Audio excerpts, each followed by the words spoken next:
Hi, Kiana. Oh, I can't hear you. Can you hear me okay?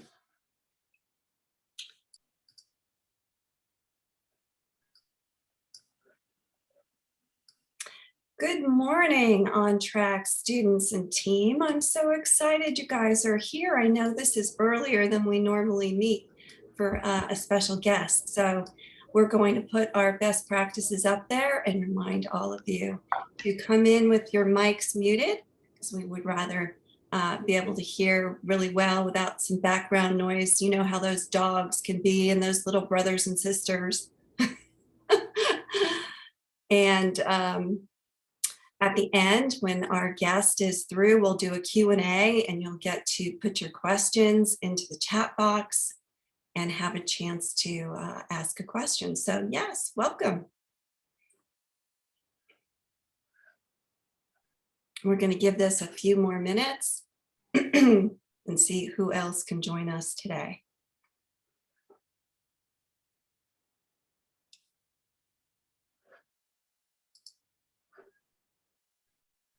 Thank you for coming in and muting your mics. We've got Anthony, Evan, Jace. Hey, Jace. Nathan's here. Miss Wanda's here. That's awesome. And of course, our team, Tasha and Kiana, behind the magic curtain, making it all happen. Totally appreciate that.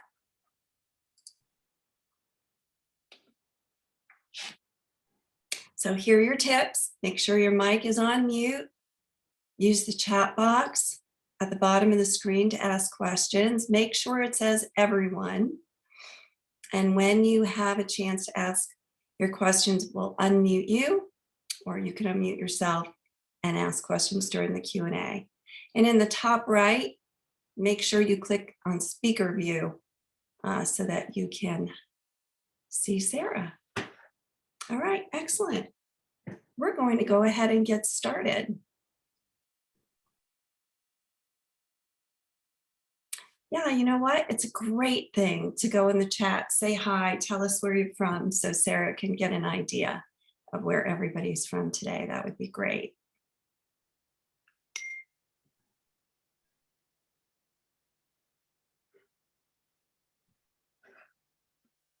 Okay, great. I got to get my chat up so I can see you guys.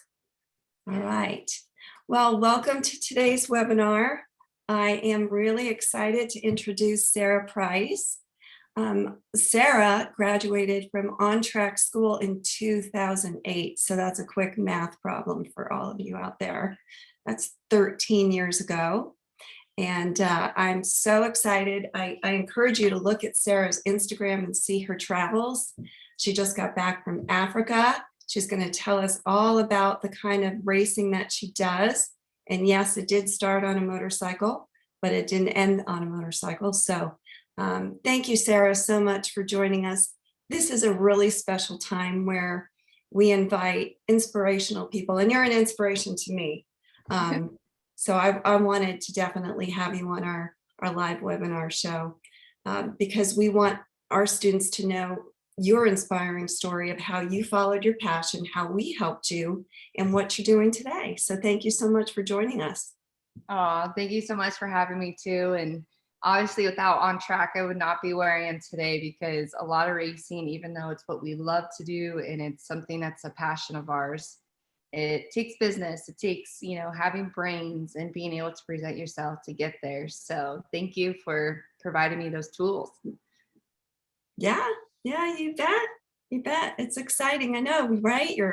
You turn into a businesswoman, you turn into your social media crew, but at the same time, you're just enjoying every bit of what you do. And I can see that. And that's really exciting.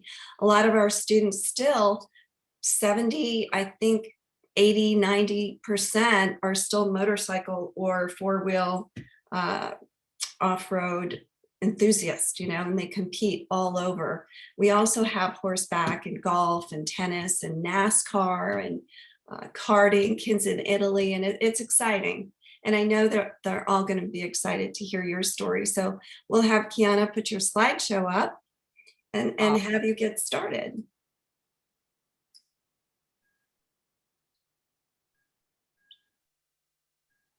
So take us through these slides, Sarah. All right, I will. So on the left there, I used to show horses actually when I was about 8 years old. I was a daredevil from the very beginning. My parents didn't know what to do with me because I had so much energy. So I found my way down the street from where I lived in Candy Lake, California, and was at the horse stables every single day I possibly could make it there, and ended up showing horses, going to California state championships, doing show jumping. Then obviously, I was young.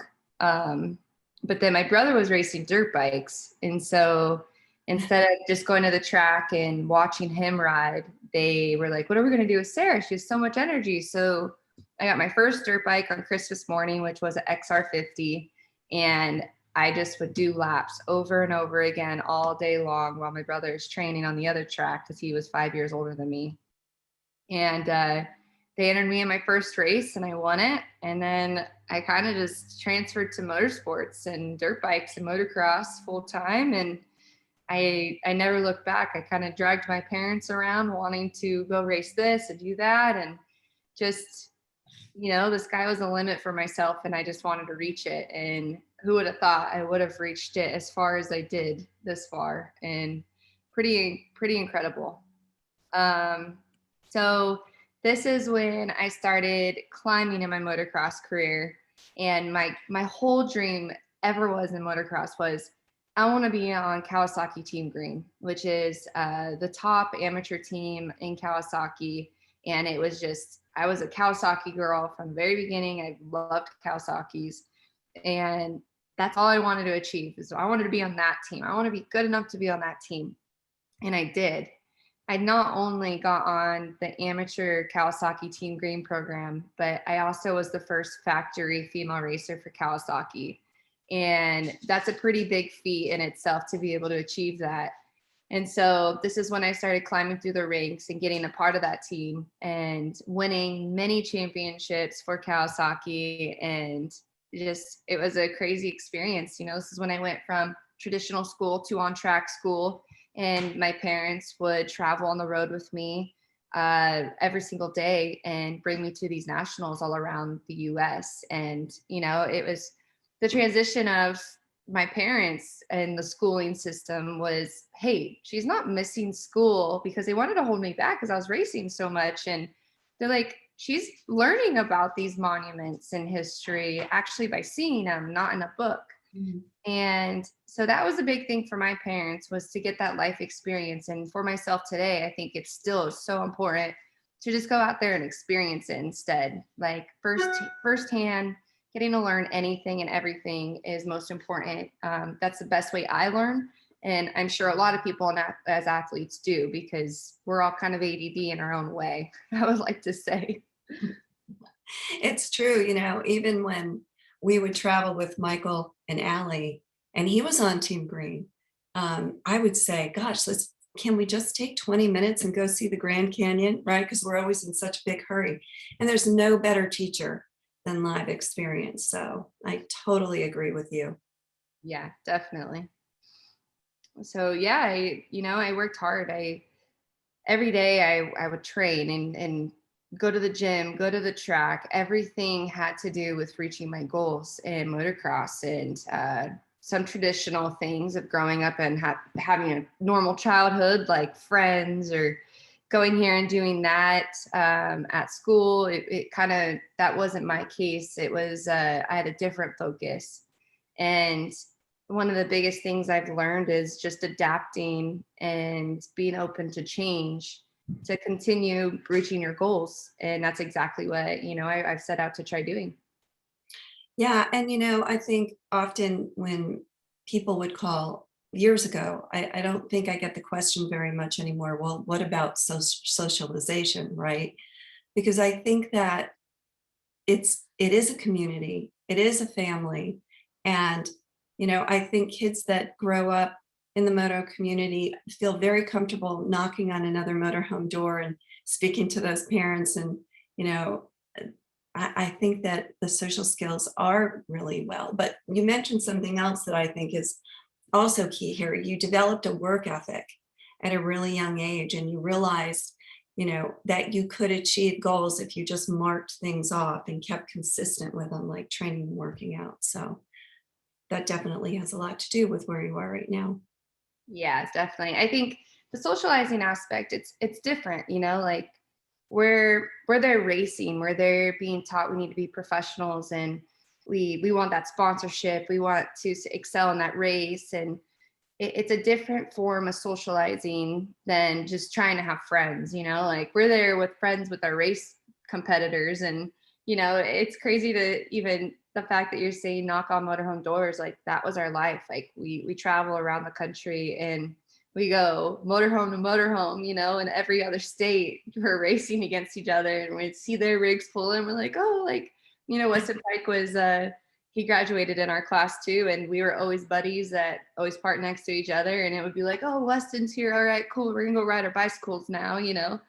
And it's just a different life, but it's normal to us because this is what we choose to do. And it's funny talking to traditional people who grew up differently, and they're just like, wow, that's so radical and that's so crazy and all this stuff, or like how we grew up. And it's just normal for us, and that's amazing that something this amazing is even capable of happening. And we can live our dreams and still be able to be educated and pursue any goal we ever thought we could. Yeah, yeah. It's really unique for sure. And a lot of the kids with us today can totally relate because that's the life they're living now. Yeah. And I'm still doing that. Yeah. Tell us about these amazing photos. Yeah. So in motocross as a female, it was a very tough future to have. So we were racing X Games, and women's motocross was then getting funded, and we had a future of being able to probably afford rent somewhere to maybe live on our own and have a life. But then X Games took us out, and that made it really difficult to make a living. So kind of my whole childhood was like reaching this goal, and it was like, okay, well, now we're getting older. We need to kind of think about life a little bit more. My parents were like, I don't know how much of a living we can make at this. So this is when I made a change in my career path in racing.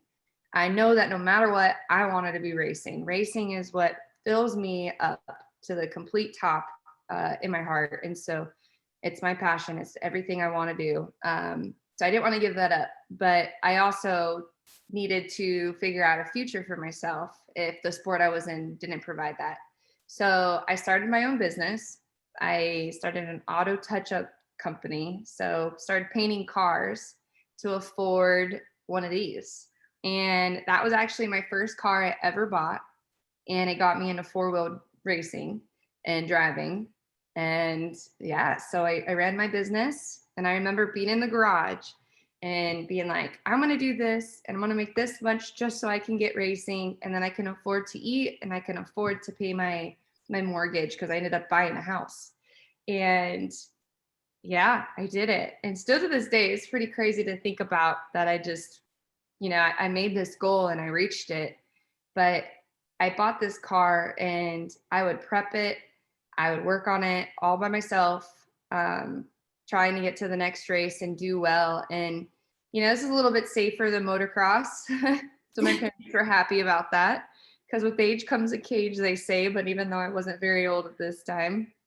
But one of the coolest things was to see the fact of being able to adapt and being open to that. And the motocross skills and all the hard work and my whole childhood, it didn't matter that I didn't keep going in motocross. What mattered is that I brought all those tools and everything I learned there to then apply it to here and just keep growing with it and going for it. And I got the same satisfaction from it. I love that, Sarah. I had to write down every time we have a presenter, I find a quote that I like. And I love that you were adaptable, because really to be successful and your circumstances change, being adaptable is really essential to being able to go to the next level. So I didn't know you actually started the company. Is that the company that's there today that has Yeah. touched up and painted many of our cars?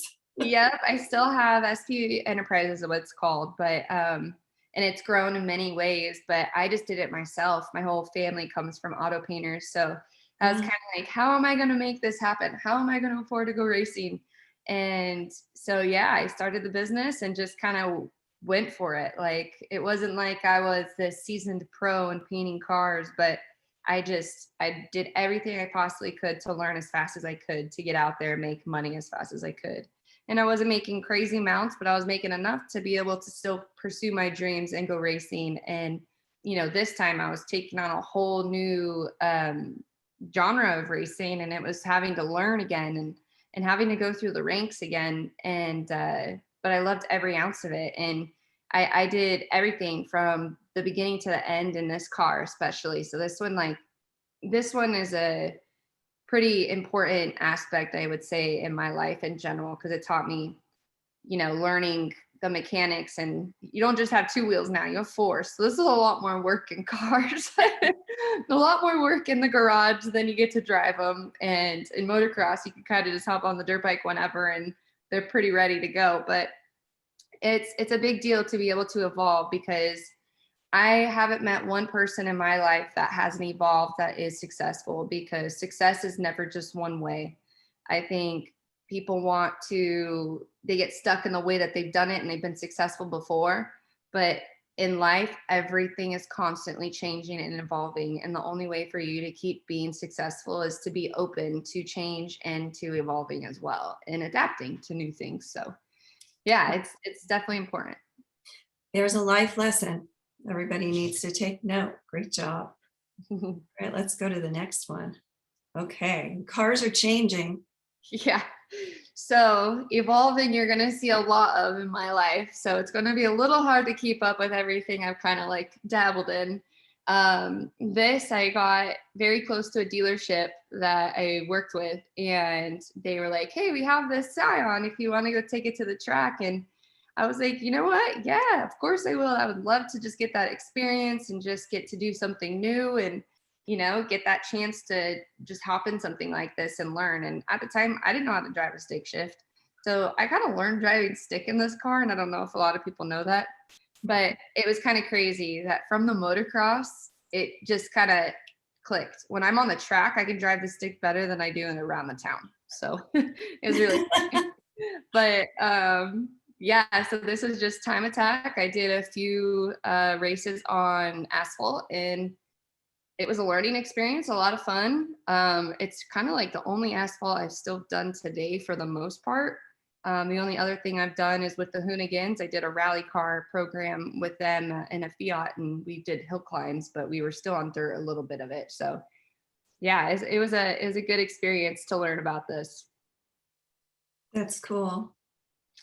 Oh, and now we're talking about the stuff that now is like, this is my heart and passion. So in 2015, I was racing side by sides. I started my business and I was racing those cars you saw previously. And I had raced at one of the races that Robbie Gordon was putting on. It was Stadium Super Trucks, which is this truck on the left. And I was winning one of his races. I broke the last corner and I was winning by a lot, and was the only female in there. So it got a little bit more attention, and it got Robbie's attention. And he then sparked the interest of, hey, I'd like to have you in one of my Stadium Super Trucks. And they race with IndyCar, and this is on a huge scale. This is a big deal. And this isn't cheap to do. So he got me really excited about it. And then 2 years later, I finally got my chance to hop in one of these trucks. And that was my first ever race, was that bottom picture in that black truck. And it was at Toronto IndyCar. And what I did, I really wanted to make it happen. I was just kind of like, I've raced side by sides in everything possible. What's next, And I'm like, okay, it's going to take a bunch of money to do this.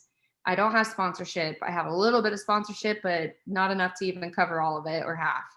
And I had then accumulated some money in my savings account. And I said, I'm going to go for it. I'm going to pay for this ride and I'm going to put every ounce of money I have into it and make it happen. And I did exactly that. And I raced with some of the top names in IndyCar and in off-road racing, as well as the first time I've raced a truck on asphalt like that. And I ended up leading several laps and dicing it out in the front of the pack with these names that are legendary in the world of motorsports. From that moment on, I just was hooked, and I got a ride the next day. I got flown to Australia by Paul Morris, and they wanted to sign me on another team on Stadium Super Trucks.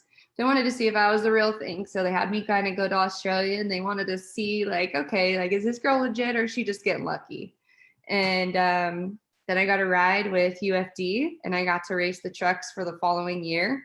And then RPM, which is the trucks on the top right, is desert racing.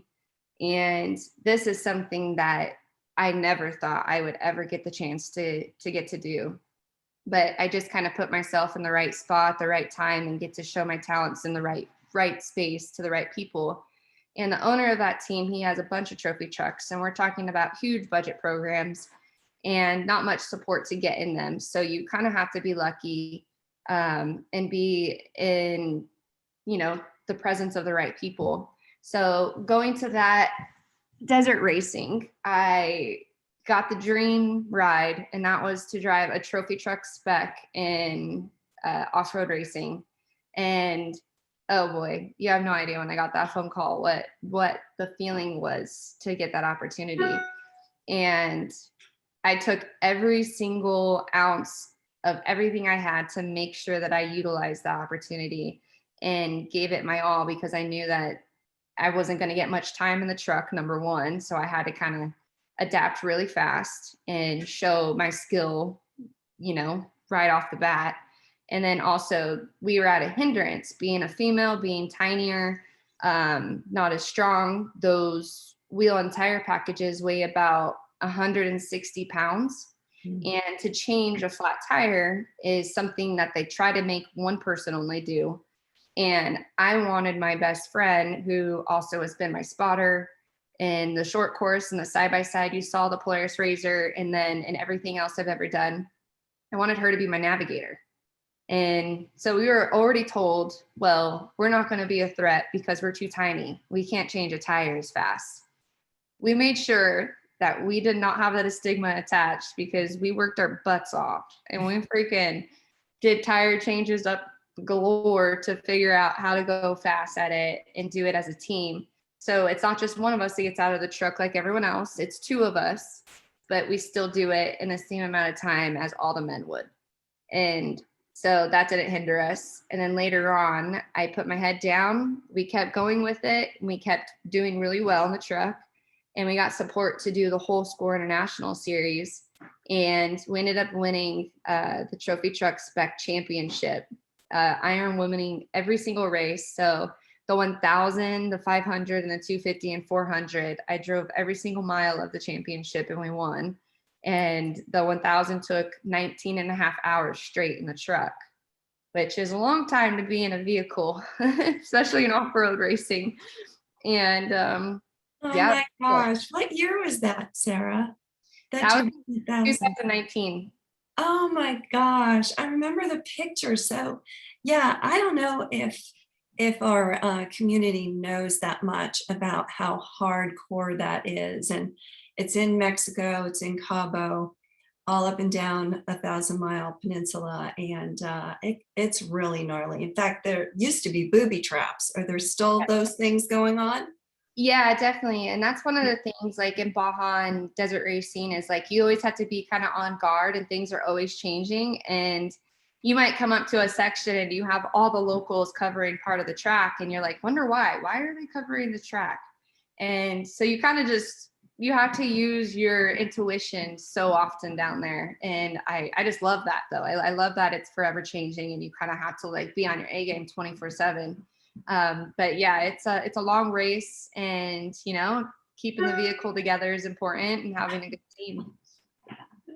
That is huge. That is such a huge accomplishment. Congratulations. Thank you. Yeah, it's something cool about that is that they usually share the driving position with 2 to 3 other drivers during that series. And we were in the points lead when we went into the 1000 when I decided to do that. And our team owner and a bunch of people were like, why are you doing this? Why do you need to do the whole thing? Like, this makes no sense. You're just throwing away your championship. And I'm like, because this is what I want to do. Because if I throw away my own championship, then it's me throwing it away. It's not sharing and then having someone else have an issue. And then everything I put into that, it be gone. Like, I just wanted to be responsible from it from the beginning to the end. And, and I surprisingly through the whole 1000, mistakes are normal in Baja and desert racing. I only make 2 minor mistakes the whole entire time. And I make more than that in 1 lap in motocross. So it was kind of crazy to think about. And I was very grateful to get that chance. Yeah, that's phenomenal. At least now you have GPS, right? Yeah, exactly. We have GPS, which sometimes it doesn't always work, but. So Donald, my husband, did the 500 and he got 5th place. And that was back in the day where there wasn't GPS and there were constellations in the sky. Oh my gosh. Yeah, imagine that. And we'd have to go, to each station and just pray, who's coming in. It was just crazy. But to think about 1,000 miles and being, the first female, and I can just imagine you practicing and not letting that stigma be attached. So good for you, sticking up for the women. Yeah, for sure. And, it was pretty cool because especially, I don't know how many females we have on here, but there is no difference for the boys on here too. There is no difference being a female or male. It doesn't matter if you're a girl or a boy.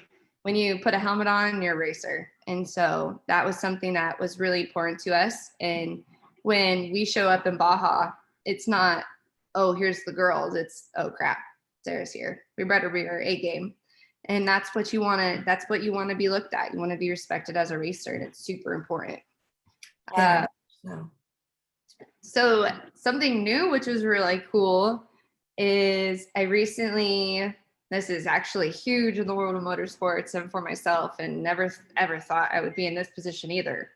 I recently just got signed with Chip Ganassi Racing, which is a NASCAR and IndyCar team.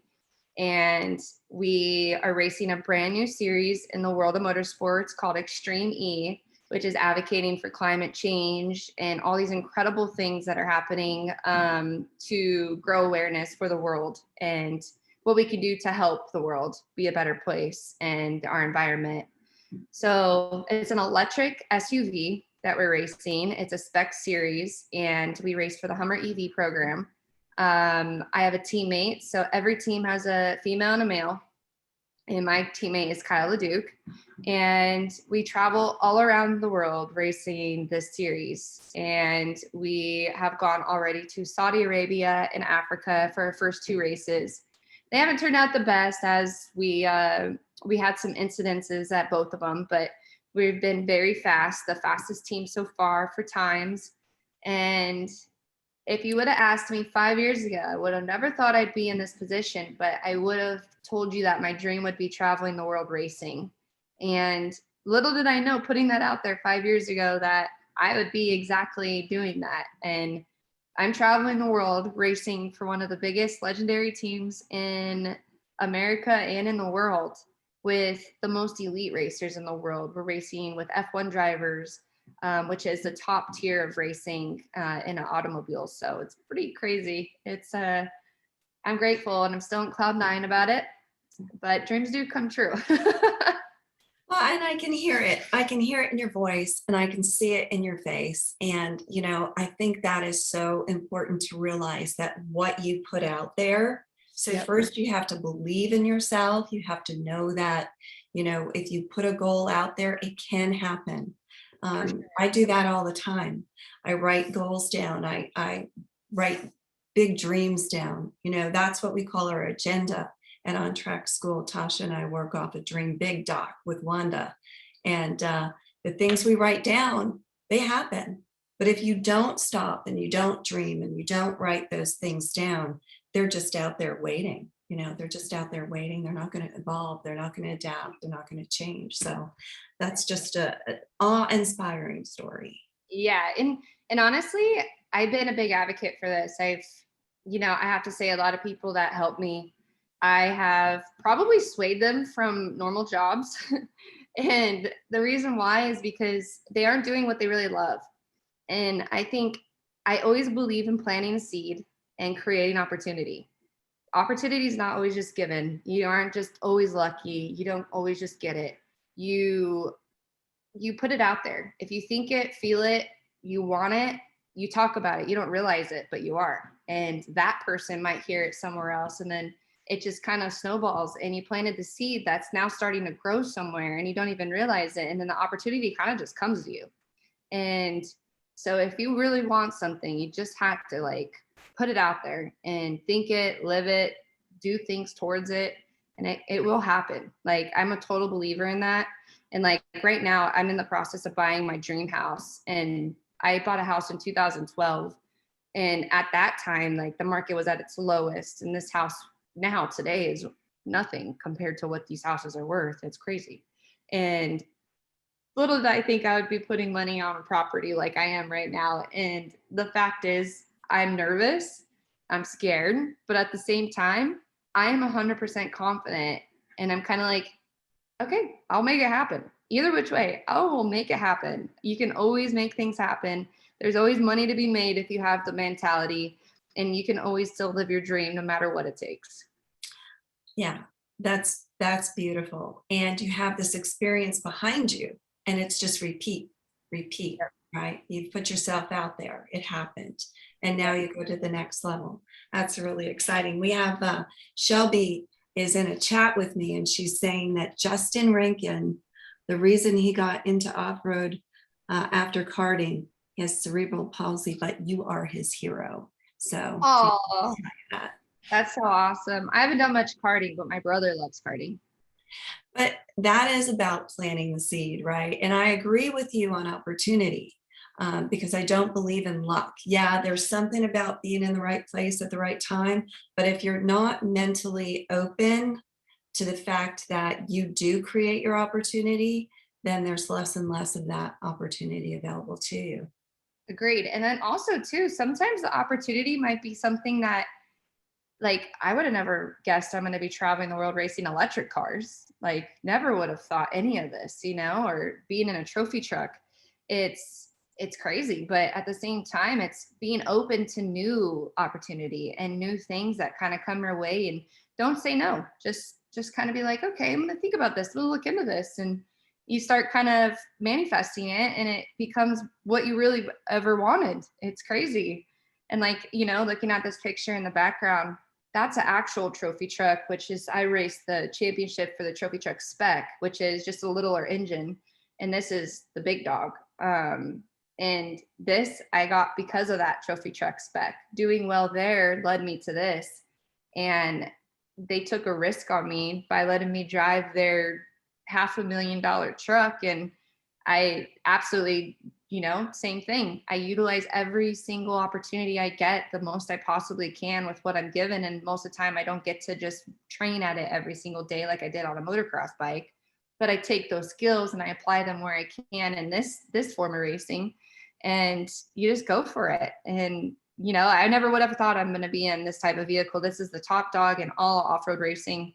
Nothing compares to these trucks. Nothing is more capable than them. So it's pretty, I'm very grateful. I could see that. Gratitude is a part of the process of following your dreams. I love it. It is definitely. And, you can't ever forget what got you there. And also to, like the fans, people who are there supporting you. That's the reason why you're able to go racing, because they support the companies that are on your vehicles, or they support you in helping spread the word about something you need out there that's really important. So yeah, never burn bridge, because it always comes around. For sure. That's for sure. So I know I have the right artwork, but this morning I just took a screenshot of this, and we did these promo cards for Loretta Lynn's, and Sarah was a graduate of the class of 2008.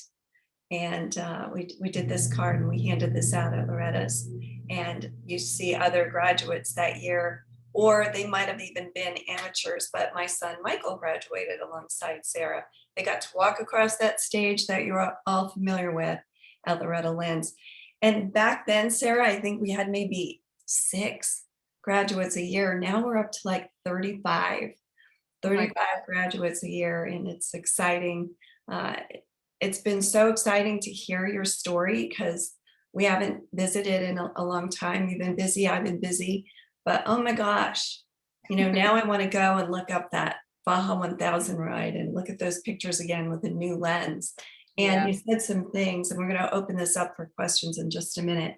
But you said some things that I think are so important, and that is, to always be willing to evolve and change and not get stuck.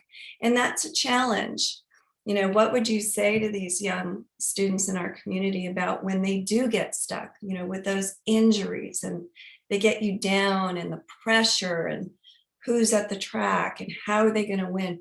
What advice would you give them to stay positive so that they can evolve and adapt? So my biggest thing is, obviously I do a lot and I have to juggle a lot. And so there's times when I'm not racing and I'm kind of like, okay, what am I going to be doing? I'm going to be at home a lot. Well, I'm going to utilize that time. If I'm recovering from an injury, I'm probably going to be in bed healing up. Well, I'm going to focus on my goals. I'm going to do a dream sheet and I'm going to put my efforts towards that.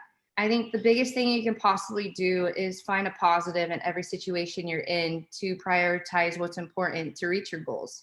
And if that is being able to go to the track every day or not being able to go to the track every day, but get to learn that equipment in the garage, or go surround yourself and go to other races, or, like I said, if you're hurt in bed, healing up, well, let's get to riding. Let's get to making a goal plan or whatever you think can take that time and utilize it the best you possibly can to make your dream when you are healed up happen. But yeah, I think definitely just be open to everything and anything that comes your way. And don't ever feel like you have to do something the way you thought you once did, because when you change it, sometimes the best things happen. Yeah, that's great advice. Thank you for that. So let's go ahead and open this up to some questions. And we can switch our view to gallery so we can see everybody. And type your question for Sarah in the chat, and then we'll go ahead and get started.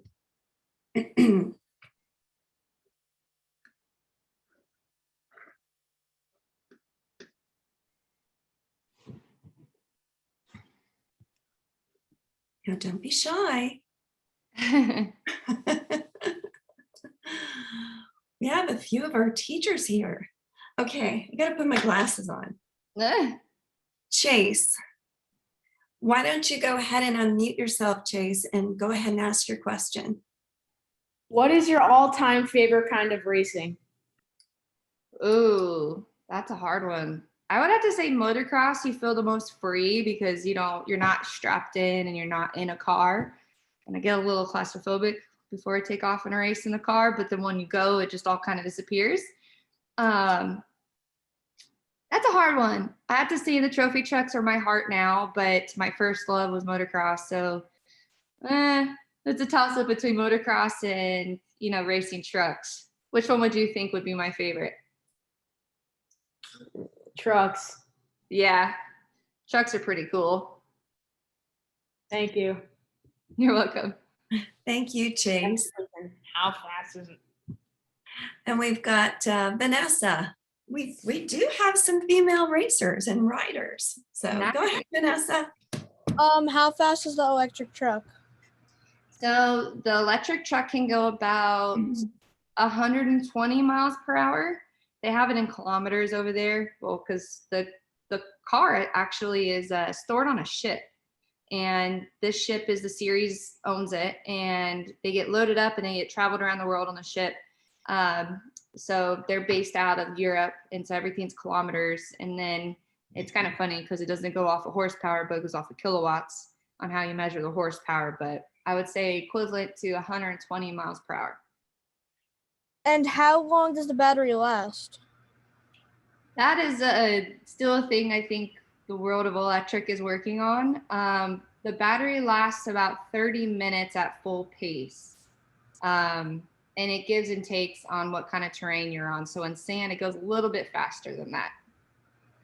Okay, thank you. You're welcome. Thank you, Vanessa. That is funny. You have to go by kilowatts. Yeah. That'd be horrible. Like you're not running out of gas, you're just running out of juice. Yeah. I bet that happens a lot.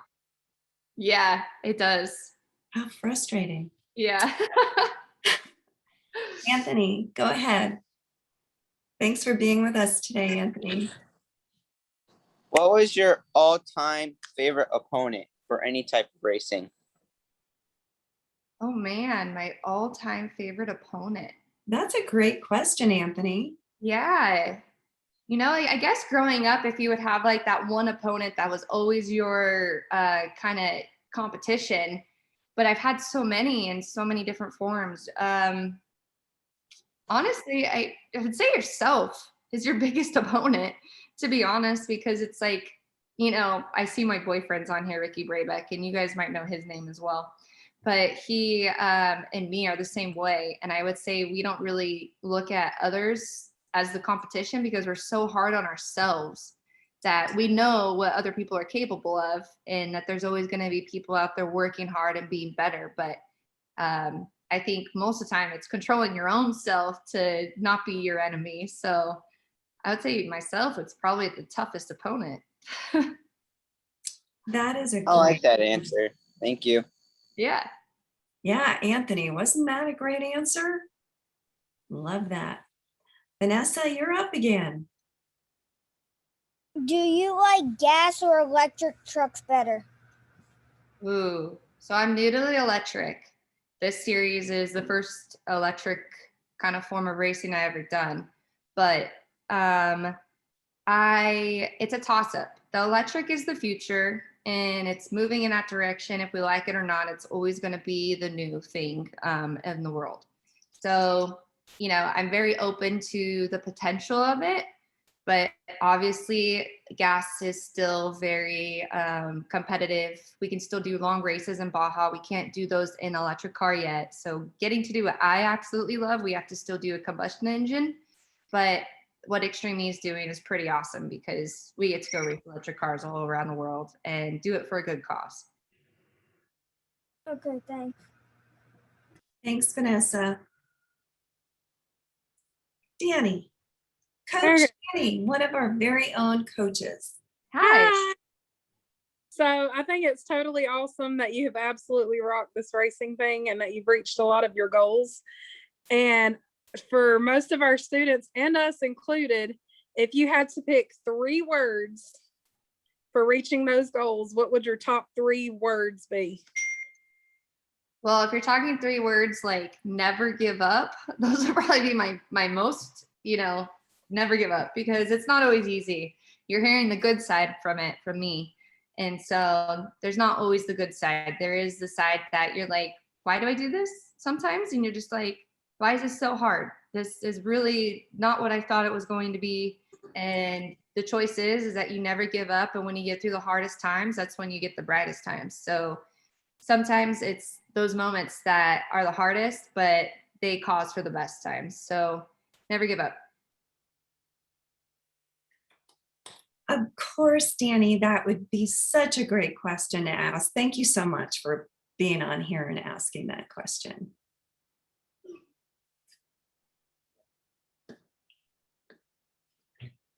And I think that we have some questions coming over from Facebook.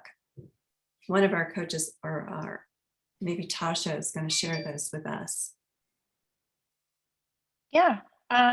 Let's see. So we have Justin Rankin and says the reason he got into off-road after karting is he has cerebral palsy and Sara is his hero. So that's a comment. And then, yeah, and then, so maybe Sarah, you want to say hey to Justin real quick? Hey, Justin, that's so awesome that you're into off-road racing now. You might have to show me what karting's about because I haven't done it. So hopefully one time we get to go to the track. Awesome. So Banks, Hovey, he was actually a graduate from On Track School as well. He says, how much money is there in 4 wheels than 2 wheels, I guess? How much more money is there? Yeah, money in off-road racing is very hard to come by. So you kind of have to multitask. And I think to be successful in all of it, you have to create other forms of income. So something you guys might not know, but I'm also a stunt woman in a lot of movies and commercials that I do on the side when I'm not racing. And that provides a great living for myself, as well as starting the business that got me into 4 wheels, or being able to afford my first car. And I still do those things today. So I still run my business. I still am racing full time, but I also am still a stunt woman whenever I'm home and I have free time. And I kind of do everything I possibly can to keep racing. And I wouldn't say there's more money in either sport. It's kind of what you make of it. And there's so many other athletes in motocross, you know, like you have racers that are just they're learning to utilize YouTube and social media and market on one side of things to be successful. Then there's others that are still racing for results, and that's what they're used to, you know, getting success. So you just have to kind of make it all happen. Awesome. And then we've got from Katie Benson. She was a former graduate of On Track as well. So you've got all of your former alumni checking you out today. But she says, or she asks, what is the best advice you can give someone about transferring from racing to traveling the world, doing what you love? The best advice is be just open-minded. One of my favorite things is learning new cultures and being open to kind of immersing myself in them when I get to travel to these places, and learning how they were brought up, or what do they do that is not normal from my life. And I would say just always be open, always be a good person, and always respect different cultures and different ways of doing things, and just kind of live. Well, obviously, we've got a lot of people that are listening to this, and they're just in awe because it is like a fairy tale story. I mean, really being able to travel to different countries. And speaking of that, Anthony, why don't you go ahead and ask your question about that? All right, let me look in the comment. It says, what's your favorite country you traveled to and why? So recently, maybe because it's recent, but other than Baja, I would have to say Saudi Arabia. I just got back from not too long ago, and it was incredible. I loved it. And the place I went was Alula. So this place is beautiful mountains, sand scape at the bottom, and they actually carve tombs out of the mountains. So it looks like a house face when you go to look at it. So if you have a chance to Google it, you probably should, because it's incredible. And it just, at night, they have lights that shine on their mountains that they put in purposely to like show them off. And it's just, I don't know, it was the most beautiful place I've ever seen myself. And I really loved it there. They had good food, very welcoming people.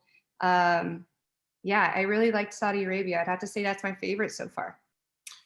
Really cool. I'll definitely be Googling that today. Alula. Yeah. Alula, yeah. Alula. Thank you. Yeah, Thanks, you're welcome. Anthony.